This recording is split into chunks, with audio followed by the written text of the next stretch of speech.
Hay varias maneras de ver la vida, distintas formas de afrontar los retos. Cada palabra y acción tiene un resultado. Crisis o cambio. Imposibilidad u oportunidad. Derrota o victoria. Destino o decisiones. Culpabilidad o responsabilidad. Mentira o verdad. Víctima o vencedor. La diferencia se marca en los pensamientos, las ideas y las acciones. Esto es Mensajes de Victoria con Marco Tulio Carrascosa.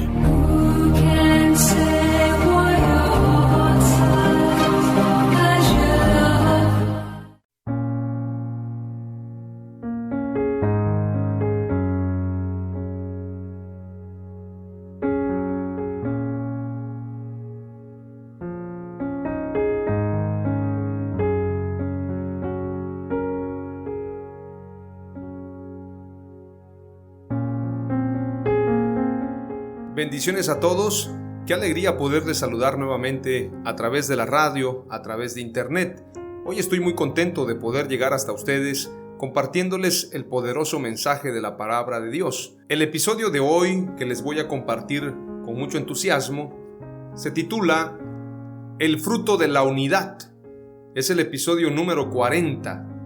Este tema de unidad hoy en día es un tema para muchos muy trillado, para otros un tema que no tiene relevancia y para algunos un tema preponderante. Sin embargo, más allá de las opiniones de cada uno de nosotros, la unidad es un tema primordial dentro de la iglesia. El Señor tiene un propósito de unidad para nosotros. Desde el principio, desde el Génesis, encontramos la palabra unidad, la palabra uno. Y es importante señalar que hoy en día, en medio de dificultades, en medio de pruebas que se están viviendo a nivel mundial, la unidad debe estar presente. El enemigo es especialista en división. De hecho, la palabra diablo tiene que ver con división. Y hay una frase de este pensador Maquiavelo, decía: divide y vencerás. Porque la división debilita a un grupo. La división puede traer un caos, ya que habrá conflicto al haber dos visiones. Entonces, cuando no hay unidad, no se puede alcanzar los mayores anhelos, los mayores deseos en un proyecto familiar. Hablemos en un ámbito familiar, en un ámbito de negocios. Cuando hay división, una empresa puede venir al colapso. Dentro de una iglesia, no digamos, en una congregación se ha visto muy comúnmente las divisiones cuando un pastor o un líder no concuerda con el otro, empiezan las disputas por temas económicos o por temas de doctrina o, por qué no decirlo, por temas de egocentrismo. Entonces se genera la división. La Escritura dice que una casa dividida contra sí misma no permanecerá. Por esto el enemigo, siendo un especialista en buscar el lado débil de cada uno de nosotros, siempre buscará generar conflictos, generar divisiones, generar controversias. Pero Dios quiere que tengamos unidad y tengamos armonía. Ahora, yo no estoy diciendo que nos unamos en el error, porque mucha gente piensa que debe de haber unidad a pesar de no tener acuerdos. Esas unidades no funcionan. Esos acuerdos de unidad de palabras, pero donde cada uno piensa lo que quiere. Por decirlo así, voy a poner un ejemplo y esto es un ejercicio. En una escuela hicieron un ejercicio para saber cuánto influyen las opiniones de los demás sobre la opinión propia. Y entonces un joven que llegó tarde a la clase fue la víctima de este ejercicio. Sus compañeros acordaron con el maestro, con la maestra, el decir que el color verde era rojo. Entonces le mostraron a los alumnos un pedazo de papel en color verde. Obviamente los alumnos ya sabían qué iban a decir y la maestra le preguntó a cada uno de los diferentes alumnos. Primero entró el alumno que llegó tarde, se sentó y entonces comenzó la clase con toda normalidad. le preguntaron a alguien: ¿de qué color es este papel? Y dijo: es color rojo. Luego le preguntaron a otro: ¿Y tú qué piensas? ¿De qué color es? Es rojo, cuando era verde. Y le preguntan a otro y también dice: es color rojo. Por último le preguntan al que llegó tarde: ¿de qué color es este papel? Pues yo lo veo verde, dice. ¿Seguro? No, en realidad es rojo. Sí, pensándolo bien, es rojo. Sabiendo que era verde. Entonces todos los compañeros comenzaron a burlarse de él y se dieron cuenta que el ejercicio había funcionado al pie de la letra. Habían logrado influenciar a ese compañero por haber llegado tarde, pero sobre todo porque todos estaban de acuerdo para presentarse de una manera uniforme en cuanto a la visión acerca del color de ese papel. Esa uniformidad y esa opinión grupal que tenía tanta fuerza provocó que la opinión de este joven tardío se equivocara en el color, dudara de su propio pensamiento, pensara: verdaderamente estoy bien, pero si todos mis compañeros dicen que es rojo. Y entonces él terminó diciendo que era rojo. Prácticamente el ejercicio quedó expuesto. La masa o las mayorías pueden ejercer influencia en nuestros pensamientos. Lo mismo pasa en la música, en el ámbito cultural, en la política, en las artes, en la economía. La gente, sin darse cuenta, se deja llevar por tendencias. Por ejemplo, el tema del Facebook. Todos y la gran mayoría de los comunicadores, predicadores, toda la gente que tiene un celular utiliza el Facebook. ¿Por qué lo utiliza? Simplemente porque quiere dar a conocer lo que está haciendo, quiere publicar un estado, quiere estar vigente, quiere convivir con diferentes amigos. De hecho, el Facebook es una red social. Dicho sea de paso, en realidad no es una red social del todo correcta, porque la verdad es que en esa red social se generan muchos conflictos. Muchas veces dice en el Facebook, dice amigos, pero pueden haber personas que en realidad están ahí observándote, vigilando lo que haces o lo que dejas de hacer. Mucha gente envidiosa que está tratando de poner comentarios en tu contra. Entonces, la realidad es que no es una red social. Es una red, podríamos llamarla, pero no social, porque en esa red hay mucha gente antisocial. Hay mucha gente que no busca hacer amistades, sino más bien hacer daño, hacer perjuicios a las personas a través de las redes sociales. Y comento esto porque muchas veces yo me doy cuenta en el Facebook, la gente toma una noticia, no se percata si es buena o es mala la noticia, si verdaderamente es fiel, es verdadera o es un fake news, es una noticia falsa. Sin embargo, como todo mundo comienza a compartirla y ahí aparece 4,000 compartidas, entonces lo comparten como si fuese una verdad. Y empiezan a compartirlo, a compartirlo, a compartirlo, sin darse cuenta que están siendo parte de la mentira. Esto sucede muy cotidianamente. A mí me pasó y quiero comentarlo. Fui víctima de una mentira. Hace más o menos unos 2 meses circuló un mensaje de WhatsApp donde decía que Amazon estaba regalando un equipo celular. Tenía el logotipo de Amazon y todo concordaba porque también te llegaba un mensaje a tu celular. Seguramente eran empresas de hackeo o personas que se dedican al hackeo. Yo cometí el error de compartirlo en un grupo sin saber que era un virus. Es decir, yo pensé, bueno, cualquier persona se puede ganar un equipo celular y lo compartí en un grupo. Resulta que era un virus. Y lamentablemente mucha gente cometió el mismo error de compartirlo. Después salió una noticia que si aparecía el logotipo de Amazon, no creyeran en esa falsa noticia. La realidad es que Amazon no estaba regalando equipos celulares, ni tampoco haciendo una encuesta de calidad. Esto era una noticia falsa y los hackers estaban utilizando un medio para poder hackear cuentas. Sin embargo, muchas veces no nos damos cuenta y estamos compartiendo mentiras. Así como yo compartí en un grupo de WhatsApp, según yo, un beneficio para los demás, la realidad es que era un perjuicio y luego borré los comentarios, borré lo que había compartido porque pude eliminarlo y ofrecí una disculpa y les dije: si alguien entró, por favor elimine esa aplicación porque ya me percaté que es una aplicación falsa que utilizan los hackers para hackear cuentas. Pero ¿qué tal si lleváramos esta reflexión al tema bíblico? ¿Cuántas veces compartimos ideas, ideologías, doctrinas que pensamos que son verdaderas? La compartimos porque la predicó un pastor, el anciano de la iglesia. El obispo de la iglesia predicó acerca de este tema y porque lo predicó el obispo debe ser verdad.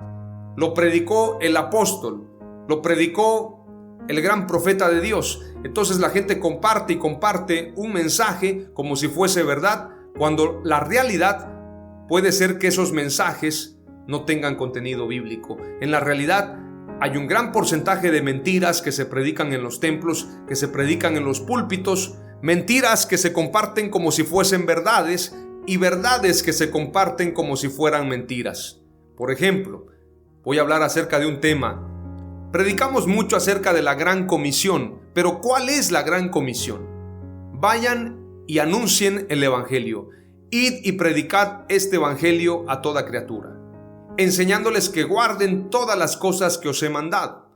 Primero dice claramente, id y predicad el Evangelio a toda criatura, bautizándolos en el nombre del Padre y del Hijo y del Espíritu Santo, enseñándoles que guarden todas las cosas que os he mandado, y he aquí yo estoy con vosotros todos los días hasta el fin del mundo. El mensaje es claro, id y predicar el Evangelio. No predicar las enseñanzas de un apóstol, las enseñanzas de la denominación, el Evangelio. Ahora, ¿cuál es el Evangelio? Lo que predicó Jesús, no lo que predicó algún personaje, lo que dice la denominación, lo que dice el estudio bíblico, lo que dice el catecismo. Es el Evangelio puro, el Evangelio real, el Evangelio completo de la Escritura. Pero muchas veces la gente no se ocupa en analizar las enseñanzas de Jesús, sino quiere algo más práctico. Les voy a poner un ejemplo. Usted se toma un café en casa, compra una bolsa de café, alguien prepara el café en una cafetera y lo disfruta. Sin embargo, no sabe el proceso para que ese café llegara hasta su mesa. Lo mismo pasa con las Escrituras. Si usted analiza qué proceso llevó la Escritura, la transliteración de los textos, en qué tiempo se tradujo, quién hizo la traducción, cómo decía esa palabra en el arameo y luego lo pasaron al griego, del griego al latín, del latín al alemán, del alemán al español, y cómo se fue perdiendo cada frase dentro de esa transliteración. Si usted se toma un café sin saber verdaderamente el origen de ese café, puede ser que se tome un café que no es de tan buena calidad. Sin embargo, si usted se toma un café con sello kosher, garantiza la pureza de esos granos. Lo mismo pasa con la Escritura, lo mismo pasa con la Biblia. Y hay gente que comparte una noticia, se toma el café sin saber el origen del café. Hay mucha gente que no revisa las marcas, hay mucha gente que no revisa los códigos, no revisa los certificados de un producto. Simplemente lo consume como si fuese el mejor producto, porque alguien lo recomendó. Pero ¿quién lo recomendó? ¿Verdaderamente es alguien que conoce de esos productos? ¿O es alguien que por tradición consume de esos productos? Recientemente Cristiano Ronaldo, el futbolista, en una reunión de la UEFA, sacó de la mesa unas botellas de Coca-Cola. Las pusieron en la mesa porque Coca-Cola es patrocinador oficial y pusieron 2 Coca-Colas frente a Cristiano Ronaldo. En la casa de Cristiano Ronaldo está prohibido tomar gaseosas. Entonces, ¿con qué cara va a llegar Cristiano Ronaldo a hablarle a sus hijos que no tomen Coca-Cola si él en una rueda de prensa tiene 2 Coca-Colas delante de él? El hombre las tomó, las quitó y dijo, tomen agua. Esto generó una gran pérdida para Coca-Cola porque mucha gente decidió ya no consumir Coca-Cola, o bien simplemente generó una devaluación o una pérdida ante la bolsa de valores porque se desestimó el valor y el posicionamiento de Coca-Cola. ¿Qué quiero decirte con esto? ¿Qué pasaría si el apóstol Pablo viniera en este tiempo y se sentara en una rueda de prensa y quitara y eliminara muchas enseñanzas que hoy se predican como si fuesen verdades? A ver, señores, ustedes están hablando de la paternidad, dicen que yo hablé de la paternidad. Yo no enseñé eso, discúlpenme, pero ustedes están sacando de contexto lo que estoy diciendo. Y quitara de la mesa el apóstol Pablo todas esas enseñanzas mentirosas. ¿Qué pasaría? Muchas iglesias, o más bien muchas congregaciones, colapsarían. Lo que pasa es que hoy en día hay una controversia y a muchos no les basta lo que dice la Escritura. Prefieren tener sus propias opiniones, sus propios conceptos, sus propias cosmovisiones acerca de un tema. Pero en el día del juicio delante de Dios no habrán 3 Biblias, no habrán 4 versiones de la Biblia, no habrán 10 o 100, tampoco tendremos diferentes lugares en donde entrar al reino de los cielos. No piense usted que va a haber un área para millonarios, un área para clase media, un área para pobres, un área para apóstoles, un área para profetas, otra área para los recién convertidos, un área para bautistas, nazarenos, presbiterianos. Eso no va a ser así. Eso no puede ser así en ninguna manera. Porque la Escritura dice claramente que solamente hay un camino. Jesús es el camino, la verdad y la vida. Nadie viene al Padre si no es por mí, dijo el Señor Jesús. Él es el camino. Tenemos que caminar en ese camino para entrar a la vida eterna. Él es la verdad, no hay otra verdad.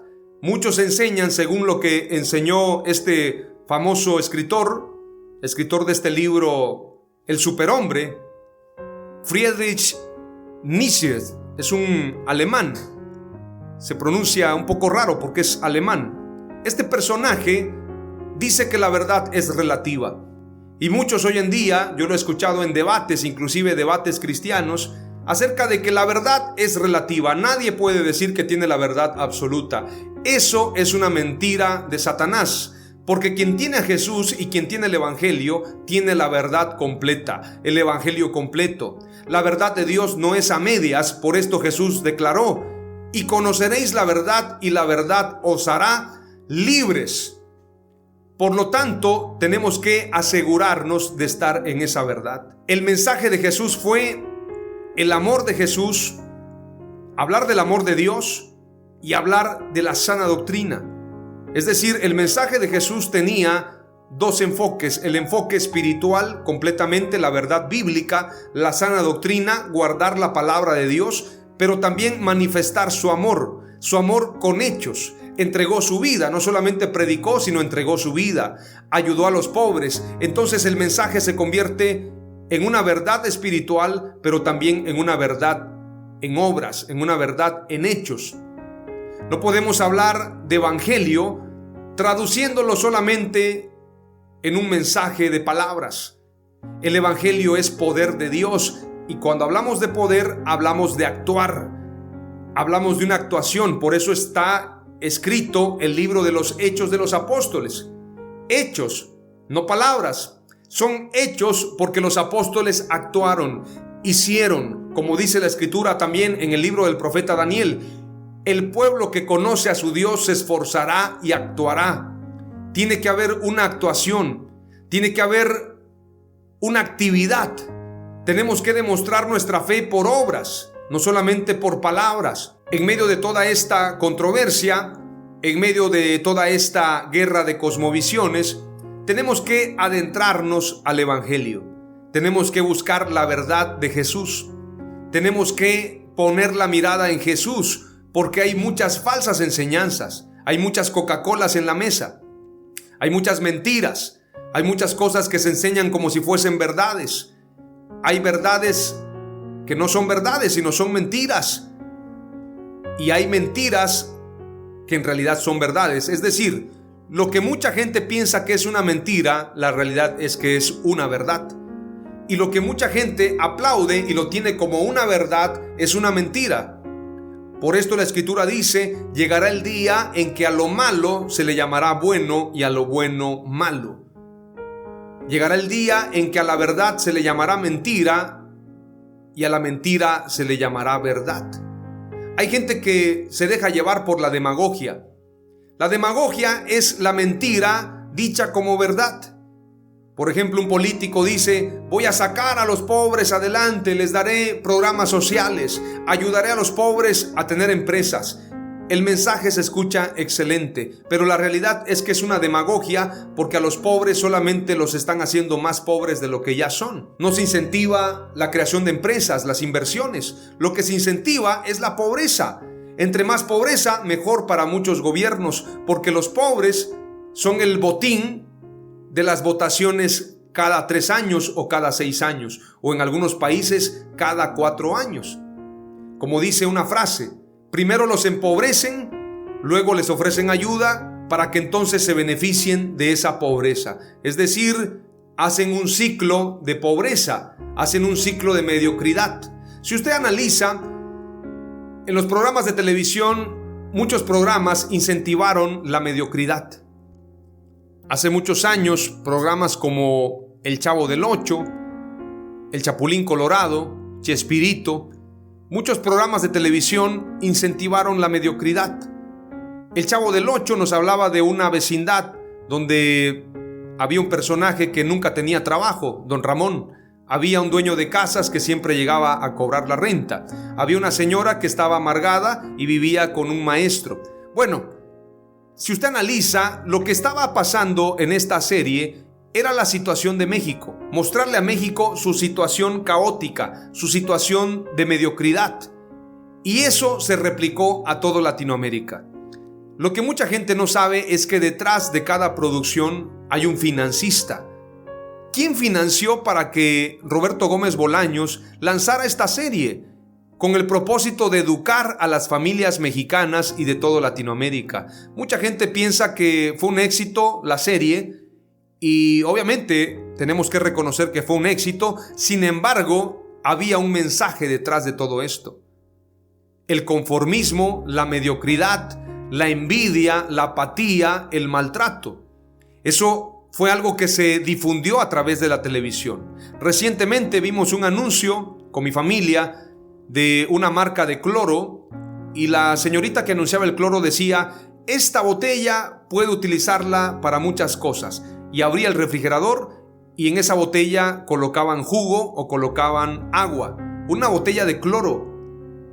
Y entonces muchos analistas dicen que ese video tuvo que haber estado prohibido, porque ¿a quién se le ocurre en una botella de cloro poner agua o poner jugo? Lo que ignoran muchos es que detrás de cada video, de cada producción, de cada película, de cada serie, de cada canción, hay un financista. La gente piensa que los políticos son el problema, la gente piensa que la televisión es el problema, la gente piensa que en este caso las series o las películas son el problema. La realidad es que detrás de cada una de estas producciones hay un financista. El que financia dice: a ver, quiero provocar una ola de temor sobre cierto tema. Por ejemplo, hace muchos años, cuando en el 94 se dio la muerte de Luis Donaldo Colosio. En ese tiempo, en esa época, para olvidar un poco el tema, porque estaba muy candente la crisis, el problema de la muerte de Colosio, la situación de la devaluación del peso, ¿qué fue lo que los medios de comunicación lanzaron? El tema del chupacabras, el famoso chupacabras. En la televisión, en la radio decían: señores, en un terreno, en un rancho, apareció una cabra muerta y esa cabra no tenía ni una gota de sangre y parecía que le habían extraído la sangre con una especie de popote o una especie de tubo, como si le hubiesen extraído la sangre una especie de Drácula, una especie de extraterrestre. Entonces las señoras, los señores propagaron ese rumor y mucha gente decía: mejor quedarse en casa y no preocuparnos en salir a comprar o bien no ocuparnos en ir a dar la vuelta, porque puede aparecer el chupacabras en cualquier momento, sobre todo en los pueblos. Sin darse cuenta, propagaron ese rumor.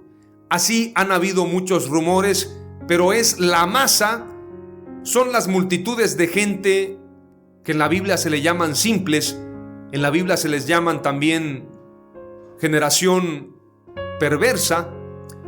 Esas multitudes no tienen el criterio para analizar lo que es bueno. Hay un pensador, obviamente no diré las palabras que él dice, aunque en Colombia no son grosería, en México y en otros países lo son. Hay un pensador llamado Facundo Cabral y él dice: yo le tengo miedo voy a utilizar una palabra que puede ser un sinónimo. Yo le tengo miedo a los simples. Yo le tengo miedo a las personas que no tienen criterio. Y él dice, les tengo miedo porque son muchos. Es un frente tan grande que nadie le puede hacer frente, valga la redundancia. Nadie se puede enfrentar a esa multitud, porque son muchos. Pueden elegir presidente, pueden marcar tendencia, pueden decir lo que es bueno, aunque sea malo, pueden decir que algo es malo, aunque sea bueno. Y quiero decirte algo, en medio de toda esta controversia, ¿por qué estoy tratando este tema?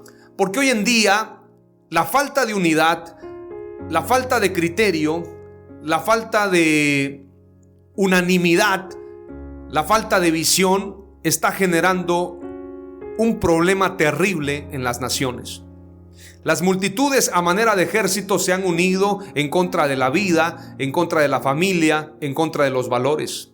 Estas multitudes que veían El Chavo del Ocho, que escuchaban música de los 80s, que escuchaban, qué sé yo, la historia de Calimán, son los que ahora, a manera de masa, a manera de grupo multitudinario, a manera de una serpiente gigante que está creciendo cada vez más, así como ese juego de la serpiente, ese jueguito de una serpiente que va comiendo, va devorando muñequitos y va creciendo.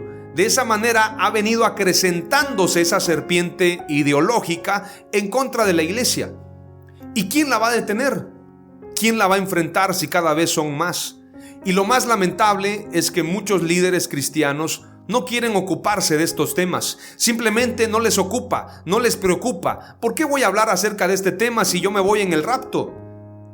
Que este mundo se pudra. Yo me voy en el rapto. A mí no me interesa el tema del aborto, el tema de las familias de gays, la agenda LGBTI. A mí no me interesa que gobierne un partido o el otro. A mí no me interesan los derechos laborales de la gente. A mí no me interesa cuánto está avanzando la agenda globalista. A mí lo que me importa es ir al templo los domingos o los jueves y que el día del rapto yo pueda estar preparado. En medio de esa ideología no podemos hacer frente a una serpiente globalista que cada vez está creciendo más, que cada vez está aumentando su tamaño. ¿Cómo vamos a enfrentar todo eso si la iglesia está dividida? Si la iglesia no tiene una voz profética, si la iglesia no tiene relevancia porque cada uno trabaja en base a su proyecto, cada uno participa en lo que considera debe participar, pero no en lo que Jesús le mandó a participar. Es decir, hay gente que piensa que la vida cristiana o la iglesia tiene que ver solamente con una denominación. La iglesia no es una denominación, tengo que repetirlo una y otra vez. La iglesia no es una denominación, sea bautista, nazarena, presbiteriana, católica. La iglesia está compuesta por aquellos que fueron lavados por la sangre de Jesús y entregaron su vida a Jesús. Aquellos que nacieron de nuevo, hombres y mujeres que le entregaron su vida a Jesús. Ellos son parte de la iglesia, compuesta por hombres blancos, negros, mujeres africanas, europeas, de todas partes del mundo, de diferentes épocas, de diferentes etnias, de diferentes lenguas. Cada uno de nosotros somos parte de esa iglesia. La Escritura habla acerca de una iglesia única. No hay dos iglesias, no hay tres, solamente hay una, porque solamente hay una cabeza y esa cabeza es Jesús. No hay dos cabezas, solamente una. No hay dos iglesias, solamente una. Pero ¿cómo identificar si somos iglesia, si verdaderamente estamos actuando como iglesia o estamos engañados? Tenemos que ir a los evangelios. La unidad tiene que ver con la palabra de Dios. Esa unidad de la que tanto presumen algunas confraternidades, algunas alianzas de pastores, a veces tienen el nombre confraternidad, confraternice, alianza de unidad de pastores unidos por Jesús, y buscan un nombre que suene bien. Le ponen un lema: unidos por Jesús, unidos por la verdad. Pero lamentablemente en la realidad es que no estamos unidos. porque no estamos de acuerdo. No puede haber unidad donde no hay acuerdo, donde no hay unanimidad, donde cada uno dice yo pienso de esta forma, yo pienso de aquella. Y alguien me podría decir, entonces jamás vamos a estar unidos. Pues la Escritura habla de unanimidad y habla de unidad perfecta. Esto es lo que habla la Escritura, no lo digo yo. La Escritura habla de unidad perfecta a través de Jesús. Ahora, si buscamos una unidad donde no está Jesús o donde Jesús ocupa el segundo lugar, pues esa unidad nunca va a funcionar. Pero la iglesia verdadera, la iglesia primitiva, la iglesia que debe permanecer hasta el día de hoy, es una iglesia unida entre sí a través del cuerpo, a través de Jesús. Unida de manera correcta, de manera que no hay división, como un cuerpo. Usted ve un cuerpo, puede ver su cuerpo humano, está compuesto por pies, por rodillas, por piernas, por brazos, por pecho, por cuello, etc. Todo el cuerpo está bien unido, bien entretejido. No está dividido, no es que el brazo está por allá, de repente el brazo se me despega y lo voy a pegar como un robot. Allá está la pierna, la voy a pegar. No, el cuerpo camina de manera correcta. La cabeza dirige el cuerpo. Pero hoy en día la gran pregunta es, ¿Jesús dirige a la iglesia? ¿El Espíritu Santo dirige a las congregaciones? ¿O son los pastores? ¿O son los ministros? ¿O son los obispos? ¿O es el superintendente? ¿Quiénes son los que dirigen la iglesia hoy? ¿Verdaderamente es el Espíritu Santo? ¿Verdaderamente es la iglesia? En esta pandemia nos dimos cuenta que cada quien tiene su propia opinión. Y esto me recuerda al libro de los jueces.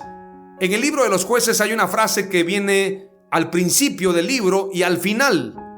Veamos lo que dice esta frase para reflexionar un poco. El libro de los jueces, les recomiendo que lea este libro, es poderoso. Ahí nos cuenta la Biblia la historia de Gedeón, la historia de Sansón y de muchos personajes. Pero al final del libro termina con una frase que debería estar en nuestra mente.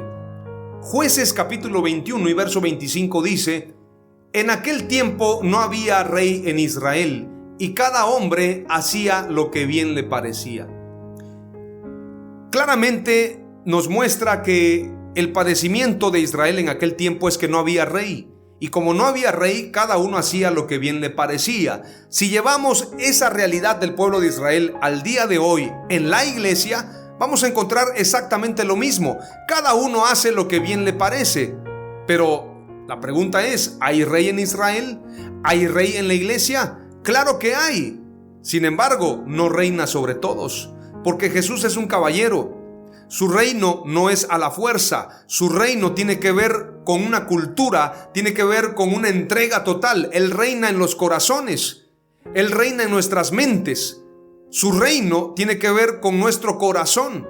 Pero Él no puede gobernar, no puede reinar donde todavía gobierna el ego, donde todavía gobiernan las ideas personales y no la idea de Dios. Entonces, estamos viviendo exactamente como el pueblo de Israel. Cada quien hace lo que bien le parece, como si no hubiese rey en la iglesia, como si no hubiese cabeza. Cada quien decide lo que quiere hacer.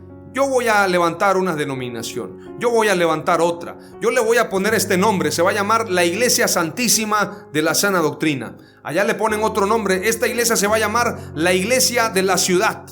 Allá le voy a poner el nombre Iglesia del Buen Pastor, que por cierto hay muchas con ese nombre.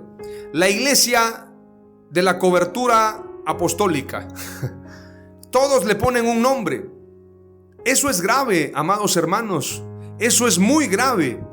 A mí me preocupa. ¿Saben por qué hasta la fecha yo no he levantado un movimiento denominacional? Porque me aterra eso. En muchos momentos me propusieron, hubo gente que me ofreció ser pastor en una denominación. Me pagaban por eso. Hubieron iglesias que me ofrecieron pagarme un salario mensual en dólares, pagarme una estadía, todos mis gastos. Sin embargo, yo tenía otros compromisos y quiero comentarlo. No me mueve el dinero, ni en la política ni en el ámbito cristiano.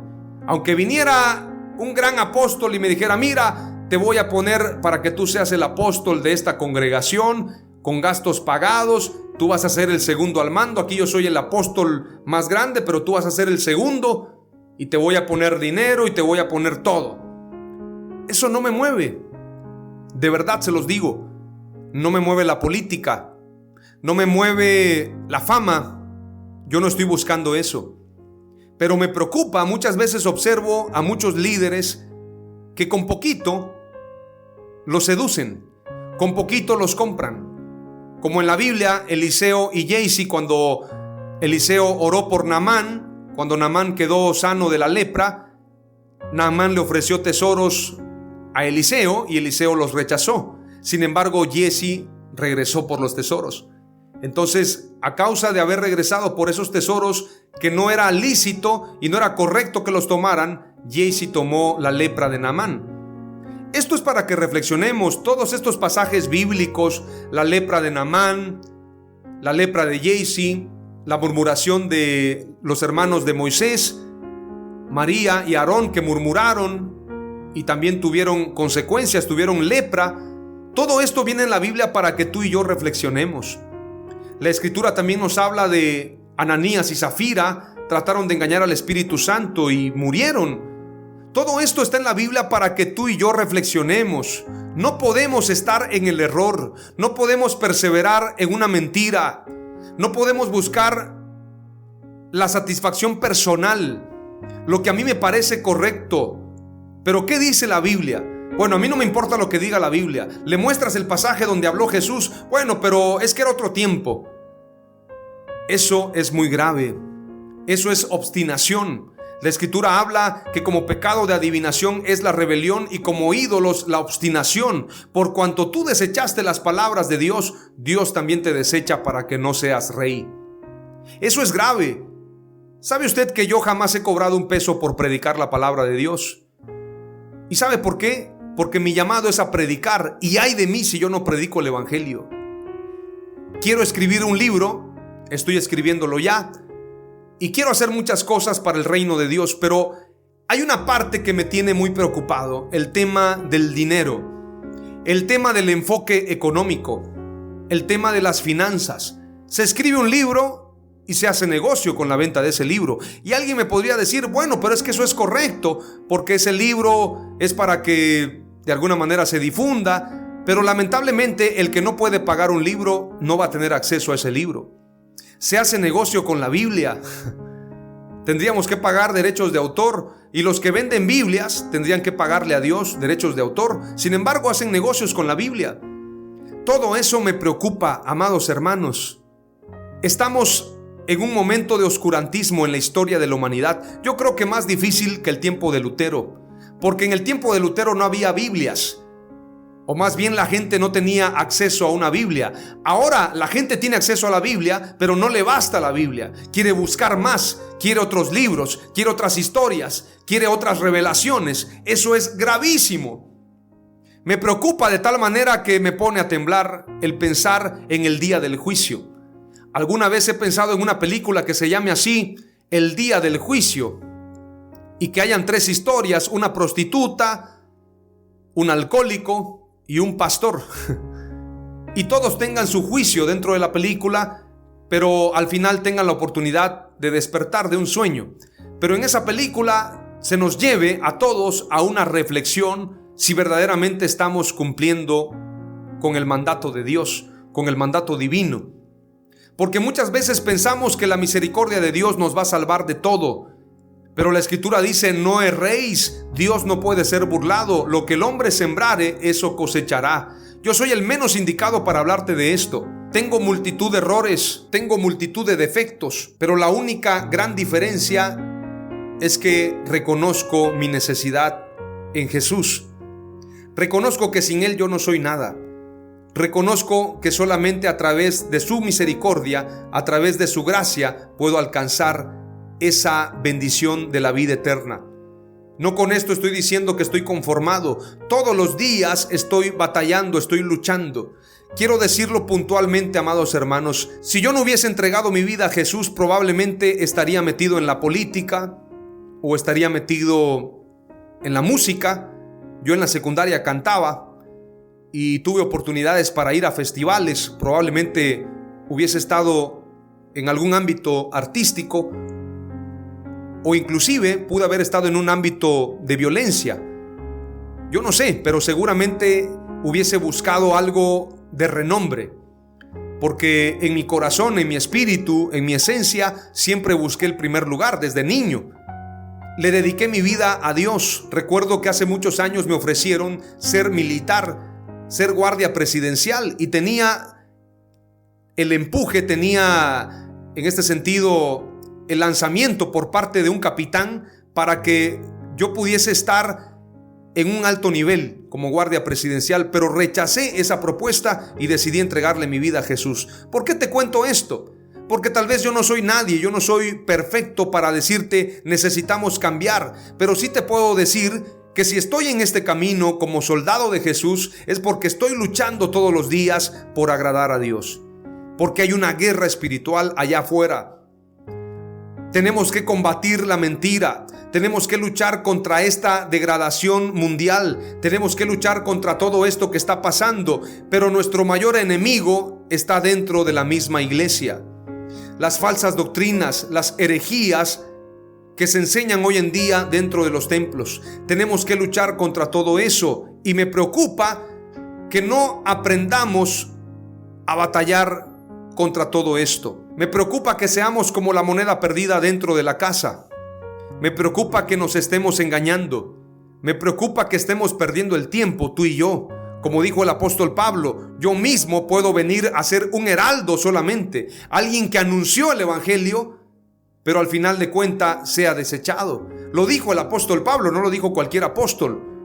Imagínate, si él lo dijo, cuanto y más nosotros. Estamos en un momento difícil de la historia. ¿Hacia dónde volteamos?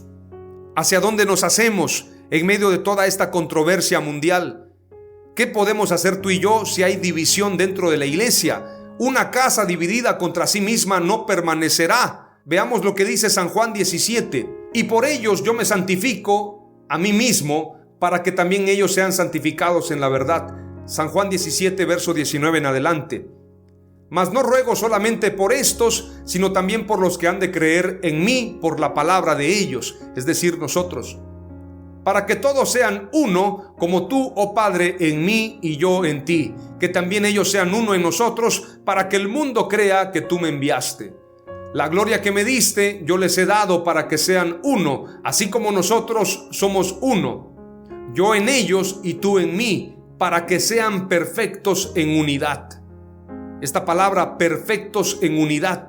No puede haber perfección en la unidad si Jesús no está en nosotros y nosotros en Él. Yo en ellos y tú en mí, para que sean perfectos en unidad, para que el mundo conozca que tú me enviaste y que los has amado a ellos como también a mí me has amado. Padre, aquellos que me has dado, quiero que donde yo estoy también ellos estén conmigo, para que vean mi gloria que me has dado, porque me has amado desde antes de la fundación del mundo. Padre justo, el mundo no te ha conocido, pero yo te he conocido, y estos han conocido que tú me enviaste, y les he dado a conocer tu nombre, y lo daré a conocer aún, para que el amor con el que me has amado esté en ellos y yo en ellos. Esta es la oración más importante de Jesús, la oración del Getsemaní. Su mayor propósito en esta oración es que tú y yo seamos uno. Su lamento en Jerusalén fue porque no había unidad. ¿Cuántas veces quise juntarlos como la gallina junta sus polluelos y no quisisteis? La verdad es que la falta de unidad en la iglesia genera tristeza al Espíritu Santo. Tenemos que reconocer esta realidad. Quiero hablarte acerca de lo que dice también la Escritura en Génesis capítulo 2 y verso 24, cómo la unidad es un modelo de Jesús desde el principio. Desde el inicio de la creación, la unidad es un tema de preponderancia. Génesis 2:24 dice: por tanto, el hombre dejará a su padre y a su madre y se unirá a su mujer y serán una sola carne. Desde ese pasaje, desde el inicio, desde el Génesis, se habla de ser una sola carne. En este sentido, el propósito de Dios es que seamos uno. Unidad tiene que ver con un significado muy especial en el latín. Unidad proviene del término en latín unitas y designa la calidad de lo que es único e indivisible. Esta palabra indivisible me gusta mucho porque no tiene división, no hay forma de dividirlos. Unidad puede significar el valor humano de mantenerse unido y solidario con otros grupos de personas. Es decir, estamos unidos. La unidad en la iglesia no tiene que ver con uniformidad, sino con unanimidad. Uniformidad tiene que ver con algo homogéneo. No quiere decir que la unidad necesariamente tiene que ser homogénea, uniforme. Podemos estar unidos con nuestras diferencias culturales, pero la unidad tiene que ser a través de Jesús. La cultura del reino solamente es una. El evangelio solamente es uno. Jesucristo solamente es uno. Como dice la Escritura, un Señor, una fe, un bautismo. En esa unidad tenemos que perseverar tú y yo. Pero para que un cuerpo funcione bien, tiene que funcionar la cabeza. Y la cabeza funciona, la cabeza es Jesús. Pero para que tú y yo seamos parte de ese cuerpo, tenemos que estar unidos a Él. El modelo de cuerpo de Cristo, el modelo de cabeza, en este sentido la cabeza del cuerpo que es Jesús, se utiliza para que tú y yo entendamos que la única forma de ser cuerpo es estar unidos a la cabeza, unidos a Jesús, unidos por la verdad. Como dijo Martín Lutero, más vale estar divididos por la verdad que unidos por el error. Yo no quiero estar unido por el error o por conveniencia, más bien quiero estar unido porque es lo correcto, en base a la palabra de Dios. Donde hay perfecta unidad, allí envía a Jehová bendición y vida eterna. Salmo 133 dice: mirad cuán bueno y cuán delicioso es habitar los hermanos juntos en armonía. No solamente estar juntos, estar en armonía, como en el día del Pentecostés, que estaban todos unánimes juntos. Unanimidad quiere decir en un mismo ánimo, en un mismo sentir, en un mismo acuerdo. ¿Andarán dos juntos si no estuvieren de acuerdo? Claro que no. Para estar juntos, para estar unidos, hay que estar de acuerdo. Hay que estar unidos en pensamiento. Hay que estar en armonía. Es como el buen óleo sobre la cabeza, el cual desciende sobre la barba de Aarón. En realidad este pasaje no está hablando de Aarón necesariamente, sino está hablando de Jesús, pero está hablando de un sacerdocio. Está hablando de que Jesús es el sacerdote y tú y yo somos el cuerpo. Es como el buen óleo sobre la cabeza, el cual desciende sobre la barba de Aarón, y baja hasta el borde de sus vestiduras, como el rocío del Hermón, que desciende sobre los montes de Sión, porque allí envía Jehová bendición y vida eterna.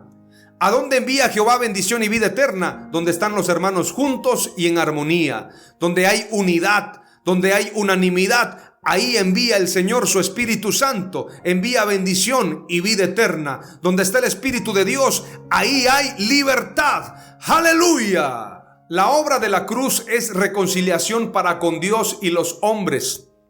Muchas veces ignoramos la obra de la cruz. La cruz significa verticalidad, vertical obviamente, y horizontalidad, horizontal. Vertical para con Dios y horizontal para con los hombres. La cruz nos reconcilia con Dios y nos reconcilia con los hombres. De judíos y gentiles el Señor hizo un solo pueblo. Veamos lo que dice Efesios capítulo 2, verso 11 al 22. Reconciliación por medio de la cruz. Por tanto, acordaos de que en otro tiempo vosotros, los gentiles, es decir, nosotros, en cuanto a la carne, erais llamados incircuncisión por la llamada circuncisión hecha con mano en la carne. En aquel tiempo estabais sin Cristo, alejados de la ciudadanía de Israel y ajenos a los pactos de la promesa, sin esperanza y sin Dios en el mundo. La próxima serie se va a llamar Dios de pactos. Lo comento porque estamos hablando que estábamos ajenos a los pactos con Dios. Más adelante en el verso 13 dice: pero ahora en Cristo Jesús, vosotros que en otro tiempo estabais lejos, habéis sido hechos cercanos por la sangre de Cristo. ¿Quién nos acercó? Jesucristo, a través de su sacrificio en la cruz del Calvario. Porque Él es nuestra paz, que de ambos pueblos hizo uno, derribando la pared intermedia de separación. Qué hermoso pasaje. aboliendo en su carne las enemistades, la ley de los mandamientos expresados en ordenanzas, para crear en sí mismo de los dos un solo y nuevo hombre, haciendo la paz. Es decir, la iglesia, no piense usted que está compuesta solamente de gentiles.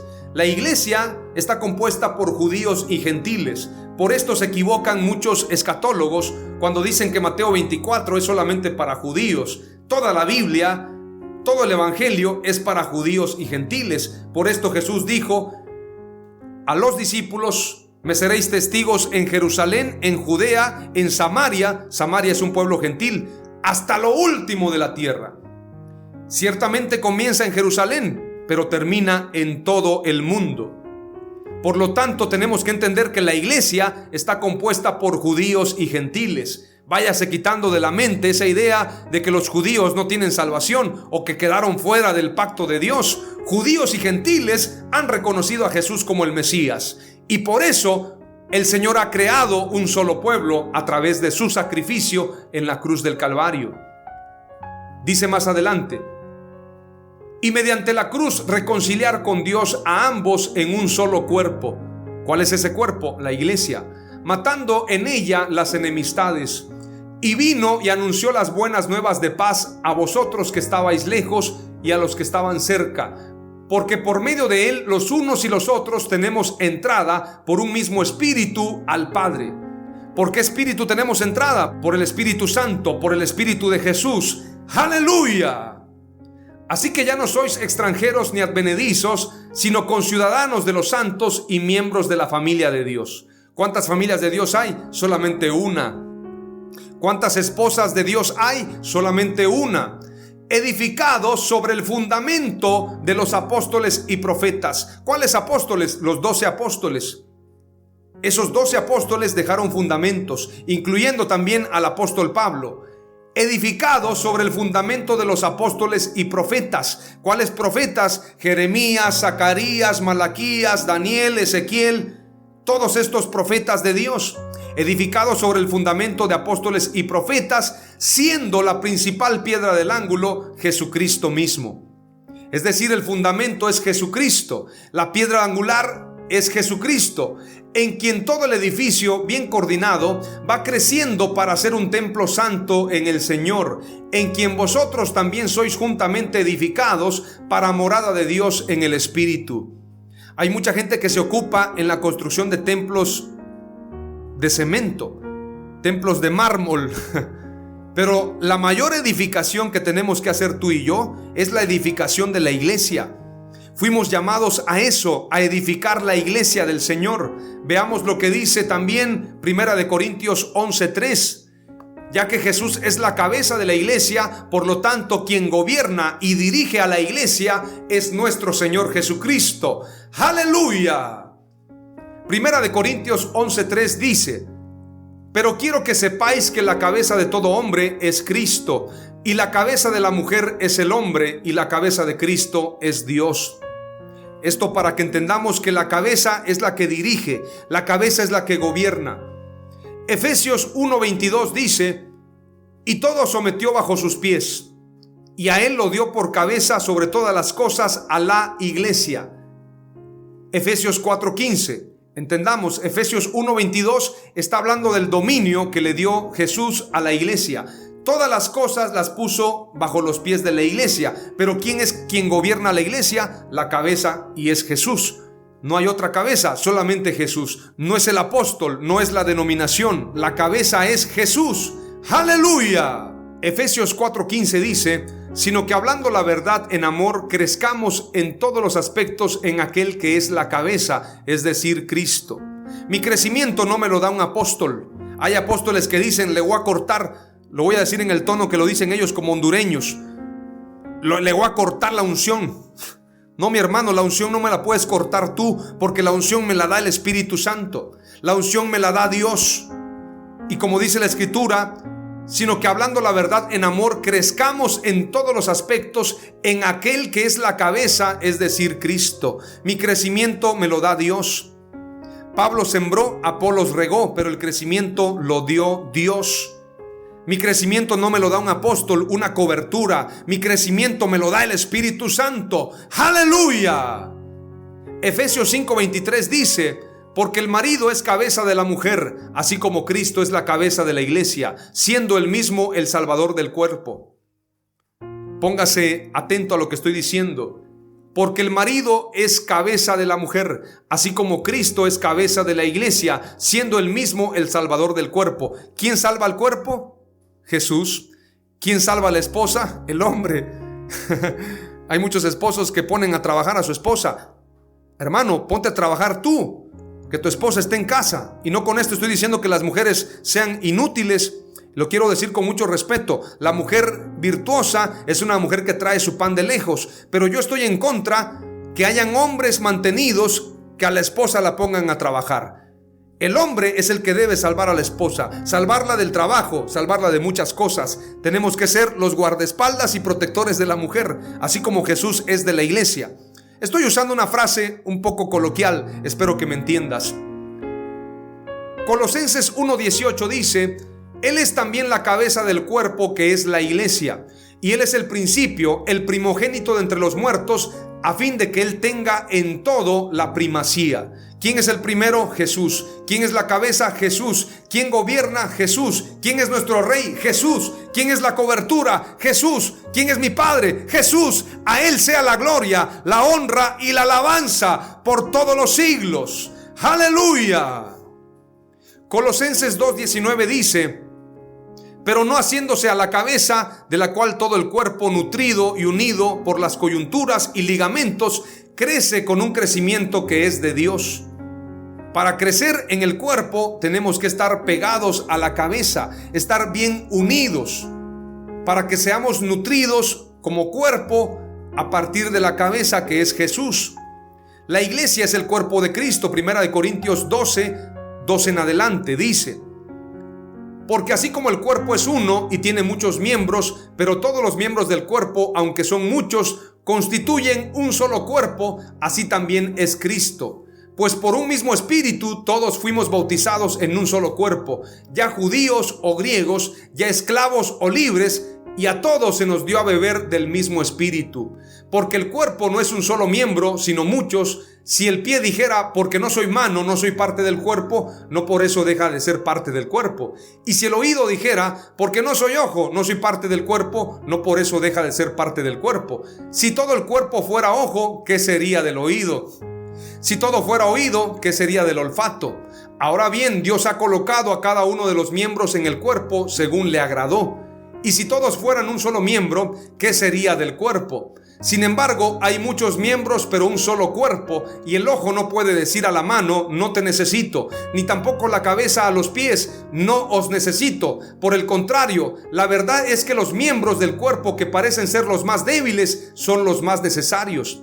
Y las partes del cuerpo que estimamos menos honrosas, a estas las vestimos con más honra, de manera que las partes que consideramos más íntimas reciben un trato más honroso, ya que nuestras partes presentables no lo necesitan. Mas así formó Dios el cuerpo, dando mayor honra a la parte que carecía de ella, a fin de que en el cuerpo no haya división. Escuche bien: a fin de que en el cuerpo no haya división, sino que los miembros tengan el mismo cuidado unos por otros.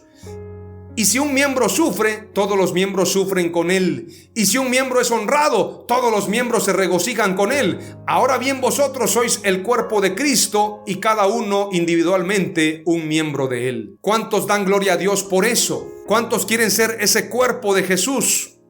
Así que tenemos que estar unidos a la cabeza. Hoy te comparto 4 palabras clave. La unidad es propósito divino desde el inicio de la creación. Número 2, donde hay unidad espiritual, ahí envía Dios bendición. Número 3, Jesús vino a reconciliarnos para hacernos uno con Dios. Y número 4, si Jesús no es la cabeza de la iglesia, jamás habrá unidad. Oramos a Dios. Padre amado, te doy gracias por esta palabra, gracias por este tiempo, gracias por tu unción y por todo lo bueno que tú eres con nosotros. Hoy levanto mis manos en señal de gratitud para decirte, Señor, yo quiero ser uno contigo, quiero ser socio contigo, quiero ser tu amigo. Perdona mis pecados y mis errores, límpiame cada vez más, Señor, y concédeme el privilegio de ser tu cuerpo, ser tus manos, ser tus pies en esta tierra. Permíteme ser tu cuerpo para mostrar tu amor a la humanidad. En el nombre poderoso de Jesús. Amén. Aleluya.